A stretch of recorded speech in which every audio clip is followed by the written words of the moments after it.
Los alquimistas fueron los primeros que experimentaron los procesos químicos para fijar una imagen. Luego, en el siglo XVIII, se inventó la fotografía. Otros más tarde inventaron el cine. Luego inventaron la TV. Antes de nacer somos filmados, fotografiados. Tenemos al alcance de nuestras manos la posibilidad de producir imagen. Aprendimos a acelerarlas y a realentarlas. Registramos cosas modernas sin olvidarnos de las antiguas. Con algunos programas hasta inventamos imágenes soñadas. De esta manera se borran los límites entre la ficción y la realidad. Y hasta llegamos a lugares donde nunca estuvimos. Así que ya no necesito ni moverme de casa para conocer el mundo. Y hasta puedo ir a la luna. Aprendimos a posar, a seducir, a mentir, a mirar propagandas y ver publicidades, a disfrutar de la ficción y a opinar en el documental. Entendimos la diferencia entre vivo y directo, el análisis del discurso y el discurso analizado, el mensaje directo, el mensaje encubierto, el emisor, el receptor, el canal, el lenguaje, las funciones del lenguaje y el lenguaje de las funciones. Tuvimos teles chicas, medianas y grandes, blanco y negro y color. Ahora tenemos plasma. Fuimos al cine y el cine vino a casa. Tuvimos Super 8, VHS, DVD y ahora también tenemos internet. Se fabricaron las cámaras más grandes, pero también las más chicas. Y con tanta producción, claro, surgió YouTube, donde podés mirar cualquier cosa. Y Facebook. En Skype muestro lo que quiero. Si me gusta, te lo paso por mail. Si no, entré en mi blog. O te lo paso por el Messenger. Podemos decir que evolucionamos o involucionamos, pero lo que no podemos dejar de decir es que hoy vivimos en la era de la imagen. Algunas veces la televisión cumple un rol fundamental en la misión de informar a los ciudadanos. Es sabido que la televisión no es solamente un relato, tiene la posibilidad, y de hecho lo hace, de influir en el pensamiento y en las acciones de las personas, para bien o para mal. En 1984 salió al aire, por única vez, un programa que tuvo gran repercusión. Fue la primera vez que las víctimas de la última dictadura relataban el drama que habían padecido. El programa de televisión permitió que cientos de miles de personas empezaran a enterarse de las características de la represión. Soy Juan Micheli y esto es La Era de la Imagen. La primera etapa de la era de la imagen nace con la fotografía y crece significativamente con la difusión pública de la primera película muda allá por 1888. Pasaron unos 40 años hasta la llegada de otro granito de la era de la imagen, que fue el cine sonoro. Y en Argentina el sonido llegó poco después, en 1933 con la película Tango. Desde aquella primera película Tango hasta El secreto de sus ojos, el cine argentino hizo enormes aportes a la era de la imagen. En esta noche espléndida para la práctica del deporte, Racing, que no viene con buen pie del campeonato, quiere desquitarse nada menos que contra el Globo de Parque de los Patricios, uno de los candidatos a ganar el título.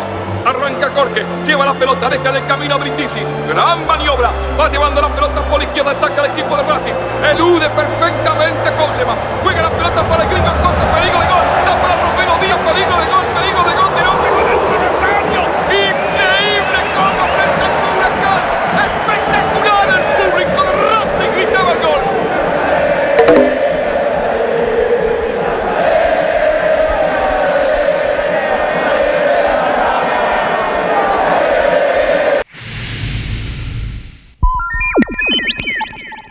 Desde 1976 hasta 1983, los argentinos padecimos la televisión de la dictadura, que fue una herramienta fundamental de propaganda para ocultar o para manipular lo que pasaba en el país.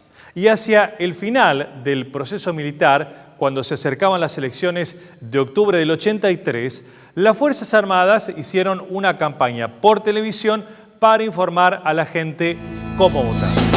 Habla, que yo te diré quién eres. En la capital federal hay solo dos colores. Uno para elegir autoridades nacionales. Boletas blancas. Otro para los cargos municipales. Boletas amarillas. Depositemos en ella el futuro de todos. Con Luder, cada hombre argentino votará por una patria con futuro y un gobierno que dignifique el trabajo con leyes sociales justas. Ahora, Alfonsín, el hombre que hace falta. Tome las 3 boletas comunistas. Lista 12. Las boletas justicialistas a presidente y gobernador. Lista 2. Y juntas, póngalas en el sobre. Una larga fila de simios y gorilas marcha al trote hacia los comicios del 30 de octubre.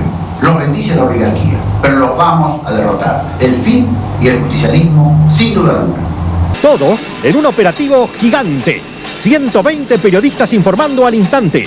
80 técnicos con 3 camiones de exteriores. Para que con el esfuerzo de todos, este objetivo que hoy comienza a materializarse pueda realmente consolidarse.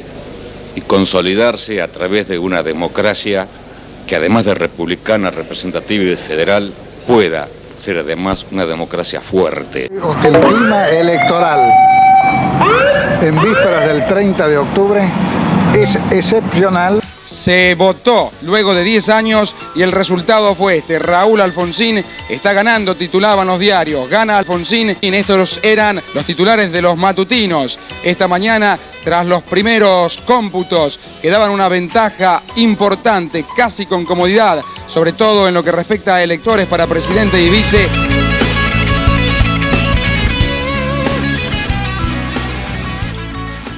5 días después de asumir como presidente de la Nación, Raúl Alfonsín, mediante un decreto, ordenó la creación de la CONADEP, la Comisión Nacional sobre la Desaparición de Personas.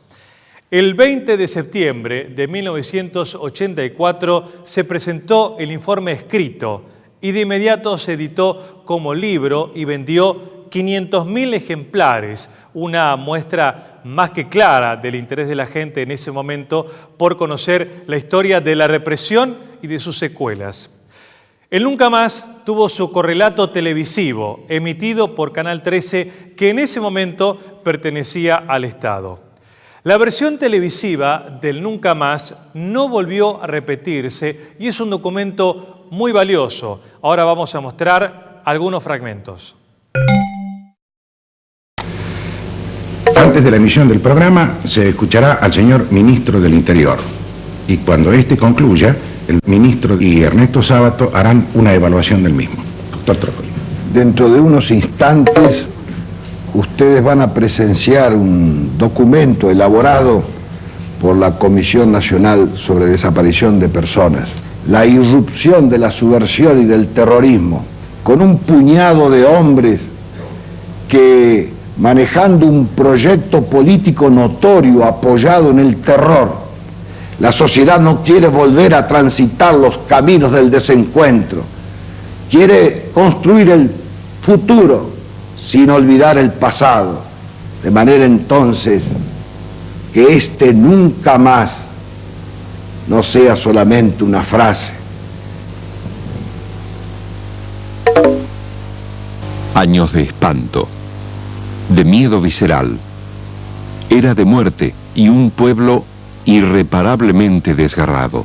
El Poder Ejecutivo Nacional, por decreto número 187 del 15 de diciembre de 1983, creó la Comisión Nacional sobre la Desaparición de Personas. Pero ello solo pudo ser posible merced a la valentía, al coraje cívico de hombres y mujeres que no callaron, a quienes les atormentaron los cuerpos, pero no pudieron sujetar sus mentes, y que hoy posibilitan esta búsqueda esperanzada de justicia y de verdad. Soy licenciada en física. Quizá debería decir que fui licenciada en física hasta el año 77. En ese año me secuestraron de mi casa. Yo estaba embarazada de 6 meses y medio. Dejaron a mi hijo con unos vecinos que presenciaron el secuestro. Quisiera poder dar, aunque sea en forma aproximada, del horror, la locura, el salvajismo que reinaba en ese lugar. Durante horas y horas se oían los alaridos de la gente que era torturada. Y en las pausas, cuando los torturadores se iban, eran los guardias los encargados de torturar a alguien al azar, con el solo objeto de divertirse. Los guardias eran agentes de la policía de la provincia de Buenos Aires, uniformados. Con los principales responsables de la represión presos y cuando ya se habían aprobado las leyes de punto final y obediencia debida, en un recital ante 70.000 personas, que fue en River, Sting, el cantante británico, invitó a las madres de Plaza de Mayo al escenario y cantó y bailó con ellas. Este gesto de Sting en Buenos Aires, sumado a las imágenes transmitidas por televisión, contribuyeron a la legitimación de las madres, que a partir de ese momento fueron invitadas a participar de recitales y eventos culturales.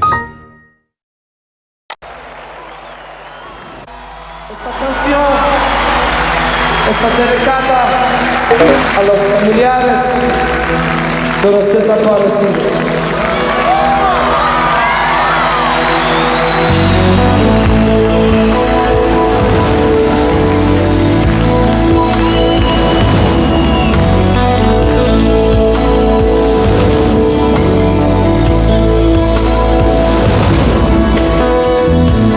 Porque hasta aquí bailando solas, porque hay tristeza en sus miradas, hay soldados también, ignoran su dolor, porque desprecian el amor, bailan con los muertos, los que ya no están, amores invisibles, dejan de danzar, bailan con sus padres, sus niños también, y con sus esposos, en soledad, en soledad.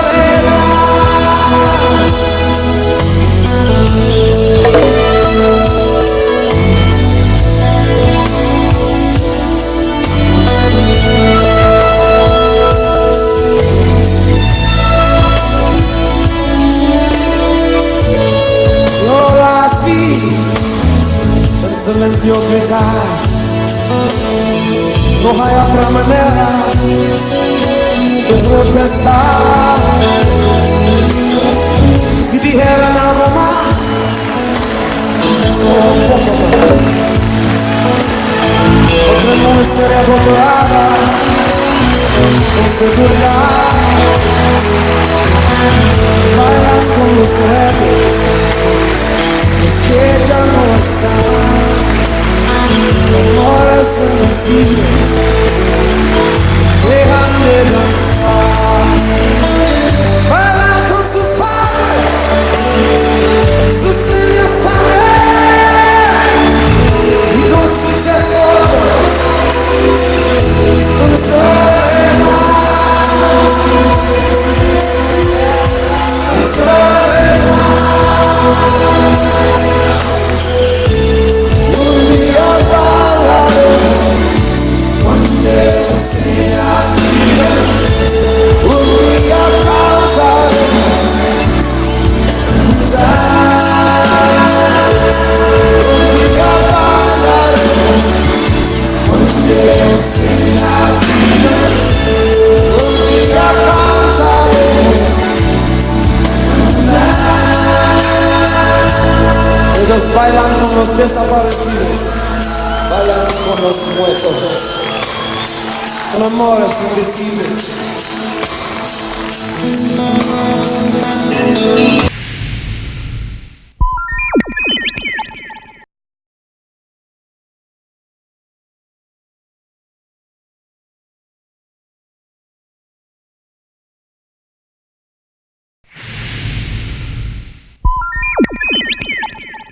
Fue muy importante que el informe nunca más tomara estado público porque a partir de ese momento los ciudadanos empezamos a enterarnos masivamente de las características de la represión.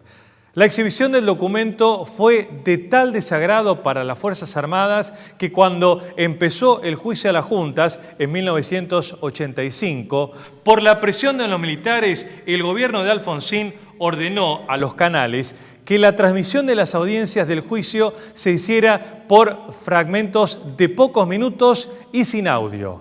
La difusión de los testimonios de víctimas y de familiares conmovió a la sociedad y en los días posteriores hubo fuertes repercusiones.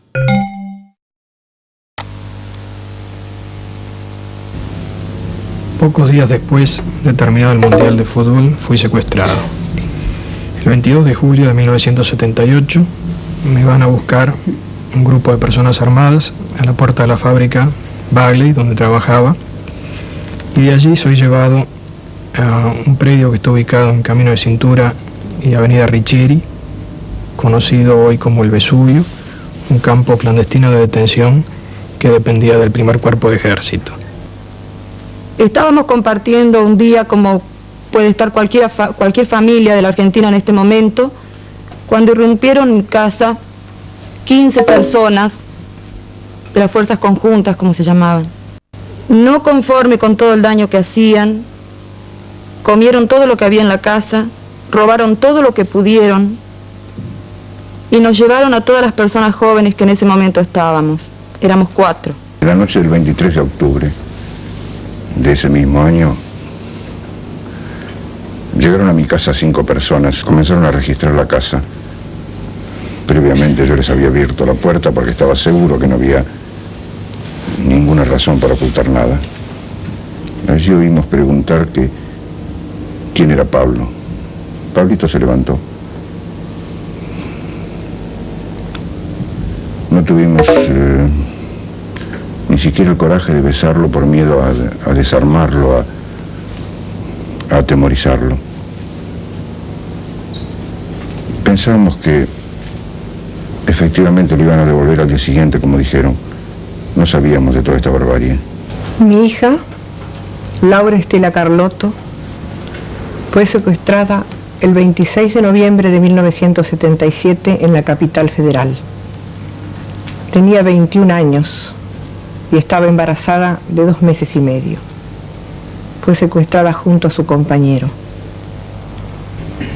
Mi nieta, Clara Anaí Mariani, fue secuestrada y desapareció de su hogar en La Plata el 24 de noviembre de 1976. Rodearon la casa, la manzana, varias cuadras. Mataron allí a mi nuera. Yo sé que ella iba sacando a la nena por la parte trasera de la casa cuando la ametrallaron y le quitaron su bebita. ¿Dónde están? ¿Por qué? ¿Por qué ese enigma atroz sin precedentes en nuestro país? ¿Por qué el escarnio que hasta hoy nos ensombrece de esos nombres con el tiempo y el espacio suspendidos?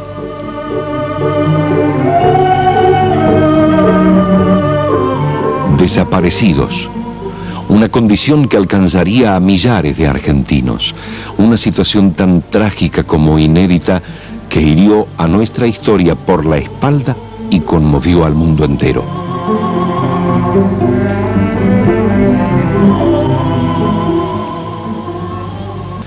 Millares de denuncias fueron analizadas, procesadas y cotejadas para reconstruir un triste rompecabezas, partiendo de fragmentos, guijarros mudos, una minuciosa arqueología de la crueldad y del horror.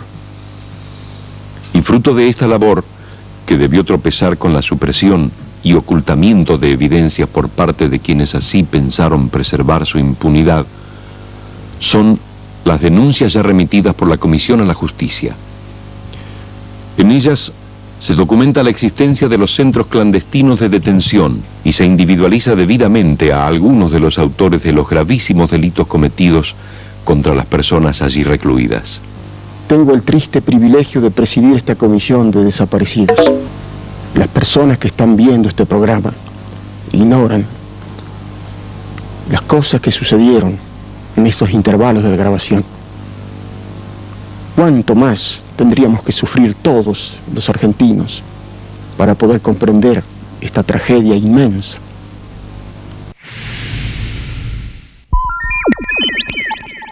Por suerte, ya hay muchos chicos criados en democracia. Pero por si alguno quiere saber de qué se trata esto de la democracia, que lo vean a don Ernesto Sábato y le pidan prestado el nunca más. De eso se trata.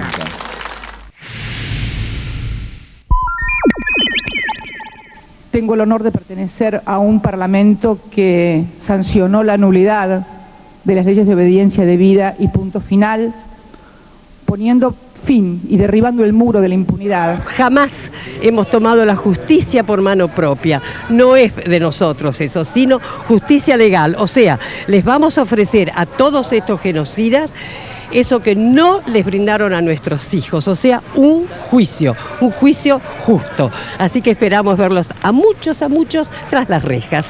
Los ministros de la Corte Suprema, Carmen Argibay, Elena Hayton de Nolasco, Juan Carlos Maqueda, Eugenio Zaffaroni, Ricardo Lorenzetti y Enrique Petracchi votaron por la inconstitucionalidad de las leyes de obediencia debida y punto final. En contra, votó Carlos Fait y se abstuvo el recientemente renunciado Augusto Belucio. La Corte Suprema de nuestro país ha sacado un fallo que nos devuelve la fe en la justicia.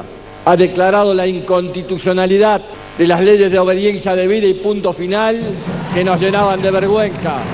El fallo se ajusta al principio internacional de que los delitos de lesa humanidad son imprescriptibles y considera que las leyes de obediencia debida y punto final fueron sancionadas bajo presión militar. Así le va a pasar a donde vaya. En la era de la imagen rescatamos aquellos programas de culto que demuestran que puede haber una alternativa a la televisión basura. Uno de los geniales personajes compuestos por Antonio Gasalla, que satiriza a la burocracia, demuestra que es posible hacer televisión para que la gente también se divierta y reflexione. Pero van a la terraza, no entran por acá. ¿No tiene autor a ningún lado?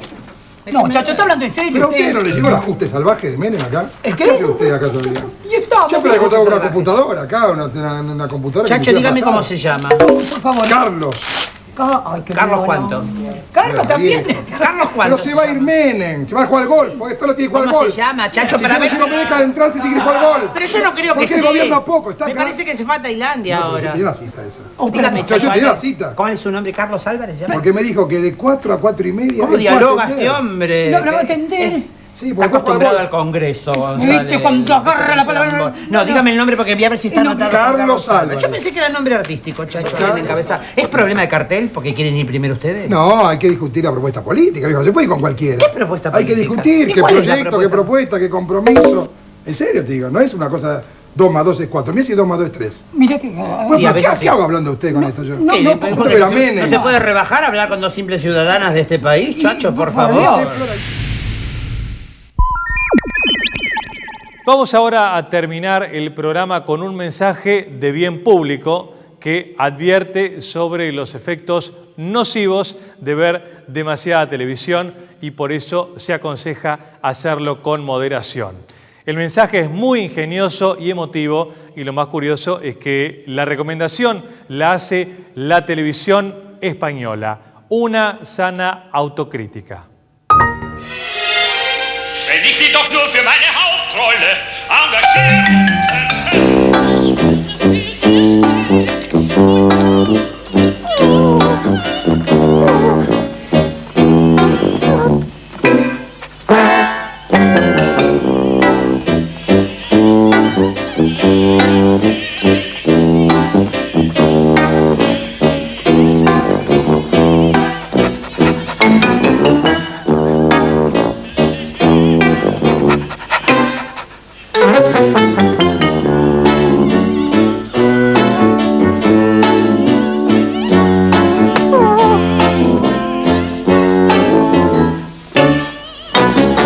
Hay muchas cosas que puedes hacer en lugar de ver tanto la televisión. ¿Por qué no las pruebas? Aprende a usar la televisión.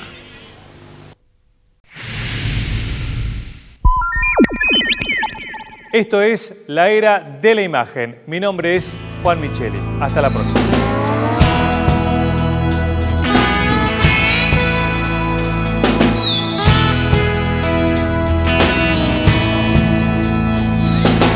Habla, que yo te diré quién eres. Escucho lo que dices y estremezco.